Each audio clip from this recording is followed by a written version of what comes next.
Good morning. Theory of machine में हम लोग बात कर रहे थे मैकेनिकल ब्रेक्स के बारे में। तो आज का टॉपिक है बैंड ब्रेक।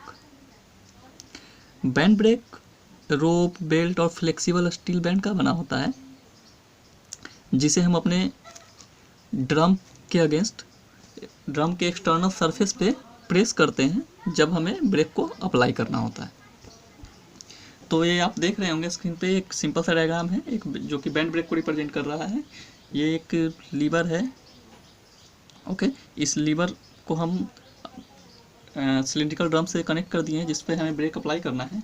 तो सपोज ये जो सर्कुलर एरिया देख रहे हैं आप, ये हमारा सिलिंड्रिकल ड्रम हो गया जिस पे हमें ब्रेक अप्लाई करना है।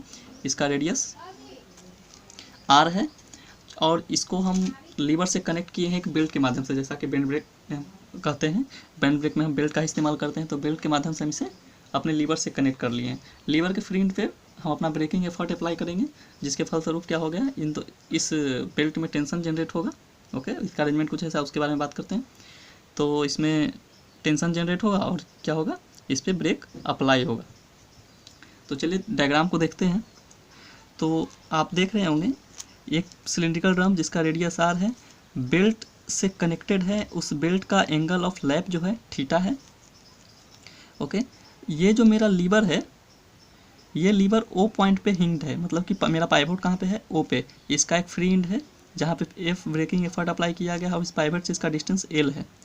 अब जो मेरा सिलिंड्रिकल ड्रम है जो बेल्ट के माध्यम से कनेक्टेड है, वो 2 पॉइंट पे लीवर से जुड़ा हुआ है। एक पॉइंट ये जिसका डिस्टेंस पाइवट से बी है, और एक पॉइंट इधर है दूसरे साइड पे पाइवट के, जिसका डिस्टेंस पाइवट से ए है। इस पे कनेक्टेड है हमारा बेल्ट। अब हम देख होंगे, जैसे ही आप बात कीजिए, जब ये सिलिंड्रिकल व्हील रोटेट करेगा क्लॉकवाइज और एंटी क्लॉकवाइज किसी भी डायरेक्शन में, तो सपोज ये हमने एंटी क्लॉकवाइज लिया है। यदि एंटी क्लॉकवाइज रोटेट जब करेगा तो हम बेल्ट में पढ़ चुके हैं कि इसके इस साइड में टेंशन जनरेट होगा।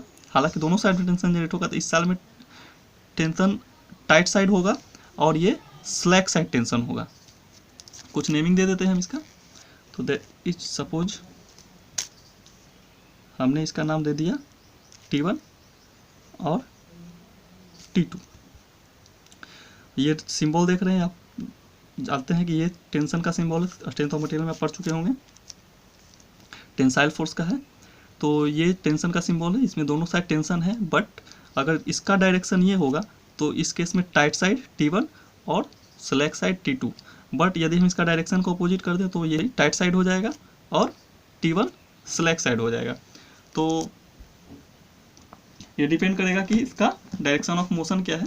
तो एक काउंटर क्लॉकवाइज में जो हमने एज्यूम किया है उसके लिए ये सपोज T1 टाइट साइड और T2 और T2 में रिलेशन क्या होगा, हम लोग बेल्ट में पढ़ चुके हैं कि जब ये रोटेट करेगा तो एक्चुअली इन दोनों के बीच के फ्रिक्शनल फोर्स की वजह से T2 में फ्रिक्शनल फोर्स ऐड होगा। ओके, तो T1 जो है T2 और इस फ्रिक्शनल फोर्स के सम के बराबर होगा, मतलब T1 plus T1 minus T2 equal to frictional force. तो हम लोग कह सकते हैं कि T1 जो है T2 से बड़ा है और जिसका वैल्यू जो है, ये जो डिफरेंस है वो उसके फ्रिक्शनल फोर्स के बराबर होता है। तो इससे रिलेटेड डिटेल करने की जरूरत नहीं है, हम बेल्ट में इसका एक्सप्रेशन है तो हम बेल्ट के माध्यम से उसका एक्सप्रेशन बस यूज कर लेंगे। तो अब बात है कि ये जो व्हील है मेरा, इस पर जो ब्रेक लग रहा है, ब्रेक लग रहा है इस ब्रेकिंग एफर्ट की वजह से। इसमें कुछ इसका मूवमेंट हो रहा है, इसका डायरेक्शन इस तरफ रोटेट करेगा, ये इधर आएगा, तो जो भी हो। तो ये जो मेरा इस पर ब्रेक लगेगा, तो इस पर जो ब्रेक लग रहा है इसके लिए रिस्पॉन्सिबल कौन है, इसके लिए रिस्पॉन्सिबल, मेरे पूरे सिस्टम को भूल जाए, हमको केवल मेरे ड्रम पे कौन किसकी वजह से ब्रेक लग रहा है। तो देख रहे हैं कि आप एक दोनों साइड के टेंशन में डिफरेंसेज है। तो ये जो डिफरेंसेज है, तो एक्चुअली ये डिफरेंस ही तो इस पर फोर्स की तरह अप्लाई हो रहा है। जैसे हम शू ब्रेक में किए थे, सिंपली जो फ्रिक्शनल फोर्स लग रहा था, इसके सरफेस पे जो फ्रिक्शनल फोर्स लग रहा था वो मेरा ब्रेकिंग फोर्स था, जो मटेरियल पे ड्रम पे लग रहा था। यहाँ पे मेरा ब्रेकिंग फोर्स कौन हो जाएगा, T1 माइनस T2। यदि डायरेक्शन क्लॉकवाइज हो तो T2 माइनस T1। तो ओके, मेरा ब्रेकिंग फोर्स कौन सा हो जाएगा, T1 माइनस T2। और क्या है, हम सबसे ज़्यादा इंटरेस्टेड होते हैं ब्रेक में, एक्चुअली पावर हमें कैलकुलेट करना होता है, एनर्जी कैलकुलेट करना है, जो भी है। तो ब्रेकिंग टॉर्क से हम लोग ज़्यादा इंटरेस्टेड होते हैं। तो यदि हम इस केस में ब्रेकिंग टॉर्क निकालें तो ये क्या हो जाएगा, जो फोर्स इसे ब्रेक करने के लिए रिस्पॉन्सिबल है, जो एक्चुअली में लग रहा है इस पर, और उस फोर्स से इसके सेंटर का डिस्टेंस, दैट मीन्स क्या हो गया, T1 minus T2 into R। Okay, R is the radius of the wheel. So ये जो आया मेरा, ये इंपॉर्टेंट है स्पैन ब्रेक में। शू ब्रेक में फ्रिक्शनल रेजिस्टेंस इंटू आर था, और इस केस में इन दोनों बेल्ट का टेंशन का डिफरेंस। अब उसमें हमें क्या था, फ्रिक्शनल रेजिस्टेंस निकालना होता था कि आखिर वो कैसे निकलेगा। फ्रिक्शनल रेजिस्टेंस एक्चुअली वो आर एन पे डिपेंड करे, तो आर एन निकालना होता था नॉर्मल रिएक्शन। तो यहाँ पे बस वही बात है कि अब ये हमें T1 और T2 निकालना है। आर तो गिवन है, तो T1 T2 यदि हमें पता चला तो ब्रेकिंग टॉर्क हम आसानी से निकाल सकते हैं। T1 और T2 कैसे निकाला जाएगा, इसके लिए मेरे पास एक्सप्रेशन है। चूंकि ये बेल्ट पूरा कॉम्बिनेशन बेल्ट का आ गया है, तो बेल्ट का मेरे पास है एक तो फार्मूला ये है, tight side and slack side के बीच एक रिलेशन होता है। ओपन बेल्ट के केस में ये ओपन बेल्ट ही है, कुछ नहीं इसका, तो एक रिलेशन ये होता है। तो इन बेल्ट और व्हील के बीच का कोएफिशिएंट ऑफ फ्रिक्शन आपको पता होगा, एंगल ऑफ लैप आपको पता है, तो एक रिलेशन तो हमको ये मिल जाएगा। ठीक है, क्योंकि दो वेरिएबल है ना, तो T1 T2 एक इक्वेशन फिर भी चाहिए हमें। तो एक इक्वेशन के लिए वही काम जो हमने शू में किया था, एक इक्वेशन ये मिला, और एक इक्वेशन के लिए हमने जो शू में किया था, हम इस लीवर का मोमेंट, पाइवट के अबाउट मोमेंट निकाल लेंगे, लीवर पे जितना भी फोर्स अप्लाई हो रहा है। सेकंड के लिए हम लोग क्या करेंगे,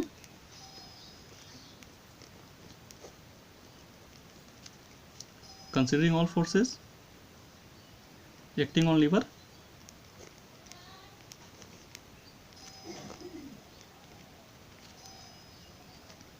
okay, and taking moment of about pivot.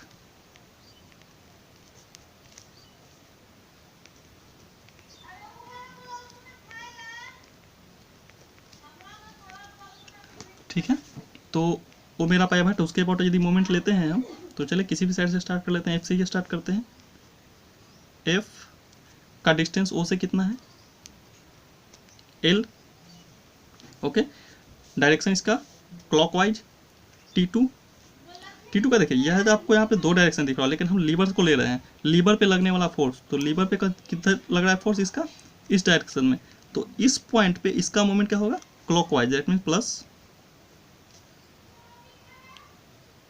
T2 into B। Now इस फोर्स का डायरेक्शन इधर है, तो इस पॉइंट से देखा जाए तो इसका डायरेक्शन क्या होगा, anti clockwise, that means minus T1 into A। ये 0 होना चाहिए।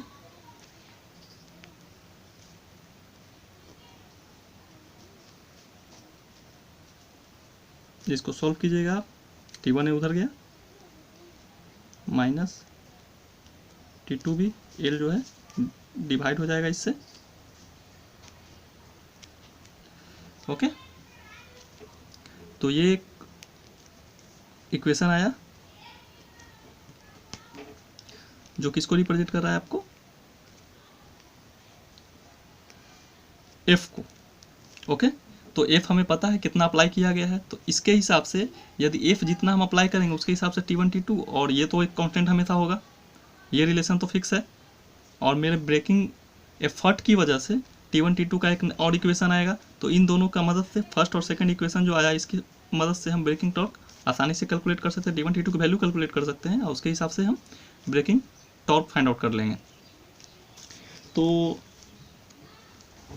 यही प्रोसेस है बैंड ब्रेक का। इसमें आपको अब ये जो मैंने एक काम दिया है, तो एक अरेंजमेंट है, ये मे भी डिफरेंट टाइप का अरेंजमेंट हो सकता है कि ये आपका बेल्ट जो है ये डायरेक्टली पाइवट से कनेक्टेड हो, या तो ये पाइवट से कनेक्टेड हो, या तो दोनों क्या हो, ए और बी का डिस्टेंस मैंने अलग अलग लिया है, एक ही डिस्टेंस हो। तो किस कंडीशन में क्या होगा, ये सब वो प्रोसेस वही है, आपको कुछ नहीं करना है, काम यही करना है। तो इसके हिसाब से सबकी वैल्यू अपनी प्लस माइनस, या तो इसका वैल्यू 0 नेगेटिव पॉजिटिव जो भी है, उसके हिसाब से हम जज कर लेंगे कि मेरा अरेंजमेंट कैसा है, कितना ब्रेकिंग एफर्ट की ज़रूरत है, कितना ब्रेकिंग टॉर्क की ज़रूरत है। और अब हम बात किए थे शू ब्रेक में सेल्फ एनर्जाइजिंग सेल्फ ब्रेकिंग की, तो वही जो उसको डिफिनीशन हमने वहाँ दिया था वही डिफिनीशन यहाँ भी एलिजिबल होगा। आप बस ये प्रोसेस याद रखिए, फिर डायग्राम क्वेश्चन कुछ भी हो यही प्रोसेस इस्तेमाल कीजिए उसके हिसाब से, और सेल्फ एनर्जाइजिंग सेल्फ लॉगिंग का कॉन्सेप्ट ध्यान में रखिए।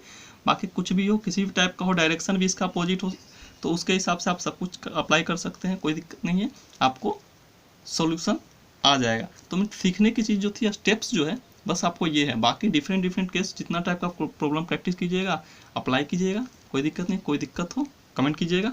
Okay, thank you.